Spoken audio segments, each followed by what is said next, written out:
Have you ever been walking somewhere, maybe a place you know really well, and suddenly everything just feels off? Like the air changes, the sounds drop out, and for a split second, you see something that feels ancient. Today, we're doing a deep dive into something truly reality bending: time slips. Yeah, and we're not just talking about feeling nostalgic or getting déjà vu. No, definitely not. These are reports where people genuinely believe they momentarily stepped into a different time, a different era. And they come back with these really vivid memories, sensations of the past, or sometimes even the future. It's fascinating stuff because it just hits right at our basic understanding of time, doesn't it? That straight line we assume it follows. Absolutely. So our mission today really is to try and make sense of it. We'll look at the different kinds of experiences people report, dive into some of the most famous, baffling cases. Like the Versailles one. Oh, definitely the Versailles one. But also balance that against, what science and psychology have to say, because there's a real tension there. Right. You've got these compelling human stories that make you wonder, but then physics kind of slams the door shut. Is time this fixed river? Or is it maybe something leakier, something our minds can sometimes poke through? That's the big question. Yeah. So maybe let's start by trying to map out the territory. When Yeah. people talk about time slips, what kinds of things are they actually describing? They seem to fall into a few main buckets. Okay. So first up, probably the most common one, right? The historical time slip. Exactly. This is where someone perceives a past event.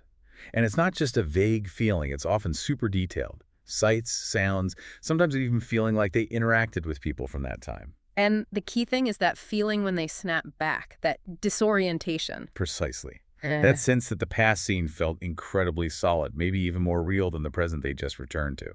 Then they're the ones looking the other way. Future time slips. Yeah. Less common, maybe because they're harder to, well, verify, I suppose. But people report these brief glimpses of what might be future events, or sometimes just a strong feeling associated with a future scenario. Which immediately makes you question if the future's already set, doesn't it? Or if there are possibilities floating around. It throws up all sorts of paradoxes. Yeah. And then there's a category that connects directly to our own minds, the emotional time slip. Ah, Yeah. okay. So this is about how our perception of time changes. Exactly. Think about moments of extreme stress or trauma. People consistently report time slowing right down, stretching out. Like everything's in slow motion. Right. And the thinking is that the brain, under that pressure, kicks into overdrive. It processes information faster, takes in more details, so subjectively, time feels elongated.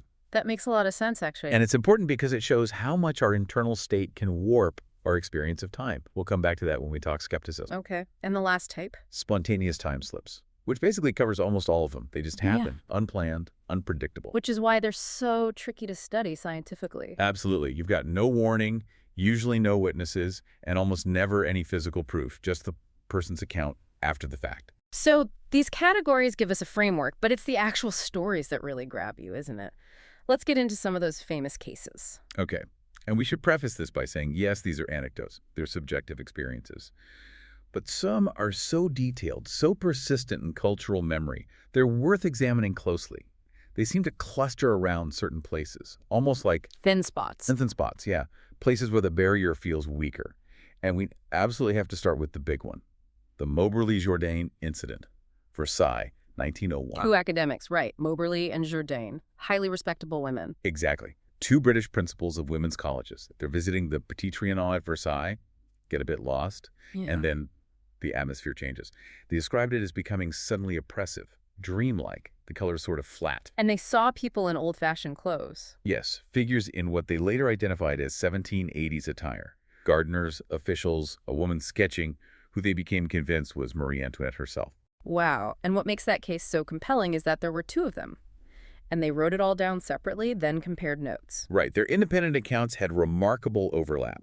They described specific details of the landscape, buildings, even the mood that seemed to belong to the late 18th century, not 1901. Things that had physically changed in the intervening years. That detail is crucial. It wasn't just a feeling. They reported seeing things that shouldn't have been there. And that theme of things being slightly wrong or out of place comes up again. Take the Kersey incident in Suffolk, 1957. Oh, yeah, the soldiers. 3 Royal Air Force cadets walking through the village of Kersey. They reported a sudden, profound silence. Like All modern noise just vanished. No traffic, no planes overhead. And they noticed things missing, didn't they? Yeah, specifically, they noted the absence of telegraph wires. Right. And then this really strange detail. They saw a stream, but the ducks on it were described as white and completely lifeless, almost like part of a still picture. Lifeless ducks. Ugh. That's properly creepy. It adds to that sense of unreality. It does. And it raises questions. Were they seeing the past? Or was their perception somehow filtering out the present? But it's not just historical settings. Right, because there's the Liverpool time slip, too. Much more recent, 1996. Old Street, yeah. A busy shopping street. An off-duty police officer, Frank, reported he was walking along and nearly got hit by this van that looked straight out of the 1950s. And it wasn't just the van. No, he looked around. Apparently the whole street had changed. The shop fronts, the signs, the people walking around all looked like they were from the 50s or early 60s. Then, just as quickly, it snapped back to normal. And wasn't there someone else who reported something similar there? There are other reports linked to Bold Street, yeah. Another woman supposedly experienced a similar vintage shift around the same time. It makes you wonder about certain locations. Like maybe some places are prone to this. Another one is the Avebury Village Fair, right? Edith Olivier's experience. Yes, 1916. She was driving near Avebury Stone Circle, took a different route, and suddenly found herself driving alongside what looked like a bustling traditional village fair. People in old-fashioned clothes, stalls, games. Like she'd driven into a historical reenactment. Except it felt completely real to her. Animated, noisy. She watched it for a bit, then continued on her way, and when she looked back, nothing, just empty fields. Like the fair had never been there. These stories are just so vivid. The sensory details, the feeling of reality. It's hard to just dismiss them out of hand. It really is. But okay, that's the anecdotal side. Now we have to pivot and ask why. If these aren't literal journeys through time, what could be happening inside our heads, or even within the universe itself? This is where it gets into the weeds a bit, with theories about time itself. It does. And we have to start with the basics. The psychology of time perception. How do our brains even track time? It's not one single clock. It's a whole bunch of different processes working together. Right, like timing for quick reactions is different from how we judge longer intervals or our daily rhythms. Exactly. And it's incredibly subjective. We know our perception of time can be stretched or compressed by things like attention, emotion, even how many memories we form during an event. Yeah, the sources mention this idea about judging time based on memory strength, but that kind of falls apart sometimes. Right, the strength model. You'd think a recent memory would always feel closer than an old one, but we know that's not true. A really vivid, important memory from years ago can feel much more immediate than, say, what you had for lunch yesterday, if yesterday was boring. So our internal timeline is already pretty messy. Very messy, which opens the door to thinking about time in less linear ways. This brings us to some really out there ideas like quantum perspectives. Okay, quantum physics and time. This is where my brain starts to ache. You and me both. But stick with me. Some theoretical physicists are exploring ideas that time might not be this fixed, absolute thing. Maybe it's more flexible, maybe even influenced by consciousness. Well, concepts like quantum entanglement show that particles can be linked instantly, regardless of distance. It breaks our usual rules of space and time. So some speculate, and this is highly speculative, could consciousness somehow tap into different temporal points? Could there be connections across time that we occasionally perceive? Like reality itself is layered, and sometimes we glimpse another layer. Kind of. It's way beyond mainstream physics right now. But it's an idea that tries to accommodate these strange experiences without completely breaking everything we know. And this links into philosophy too, doesn't it? This idea of how we even perceive reality, direct versus indirect perception. Exactly. This is a classic debate. When you see, say, a tree, are you directly perceiving the actual tree out there in the world? That's direct perception. Or you're perceiving a mental representation of the tree created by your brain based on sensory input. That's indirect perception. Okay, so how does that apply to Moberly and Jourdain seeing Marie Antoinette? Well, if you believe in direct perception, you'd have to argue they were somehow directly perceiving an actual person from the past who was momentarily present, which is a huge claim. Right. Violates everything we think we know. But if you lean towards indirect perception, you could say their brains constructed that image based on maybe historical knowledge, acceptation, or some kind of environmental trigger, maybe even a subtle hallucination. It felt real, but it wasn't an external past reality they were seeing. So it becomes an internal event, not an external time slip, Potentially. And this really challenges philosophical views like presentism. which is the idea that only the present moment is real. Yeah. If only the present exists, then the past, like Marie Antoinette or a 1950s van, doesn't physically exist anymore. So how could you possibly perceive it directly? A presentist hearing these stories would almost certainly conclude the perception must be purely psychological, a memory, or a hallucination, not an encounter with a non-existent past. Okay, that makes sense. But the scientific world isn't just philosophical, it demands proof. Which brings us squarely to the criticism and skepticism. And rightly so. Extraordinary claims require extraordinary evidence, and frankly, there isn't any physical evidence for time slips.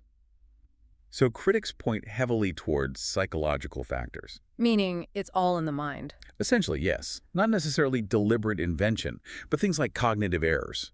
Confirmation bias is a big one. You have a slightly weird experience, maybe feel a bit detached, and your brain, perhaps primed by stories you've heard, fits the odd sensations into the time slip narrative. You interpret ambiguity in line with a belief you already have. Precisely. Or think about altered states. Boredom, fatigue, stress, even just mind-wandering. We know these things mess with our perception of time and reality. Yeah. Could these states be misinterpreted as external shifts? So that feeling of detachment or silence might just be your brain tuning out the present for a moment. That's a very plausible psychological explanation. Mhm. And then you have the really big guns. Yeah. The scientific constraints. Einstein, yeah. Relativity basically says traveling back in time is, well, pretty much impossible according to our current understanding. You need infinite energy. You'd have to break the speed of light barrier. Physics, as we know it, just doesn't allow for it. And even if you could, there's the causality problem. The causal asymmetry principle. Cause comes before effect. Later events cannot influence earlier ones. If you physically went back to Versailles in 1901 and, I don't know, spooked Marie Antoinette's horse. You'd break the timeline. Paradoxes everywhere. Exactly. It suggests that physical interactive time slips, where you actually enter the past, are fundamentally incompatible with how the universe seems to be structured. So you have physics saying, no way, psychology offering alternative explanations, yet these stories persist.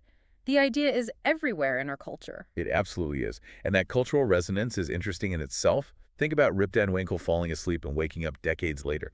Or modern films like Back to the Future. Or Doctor Who, Outlander, the list goes on. Right.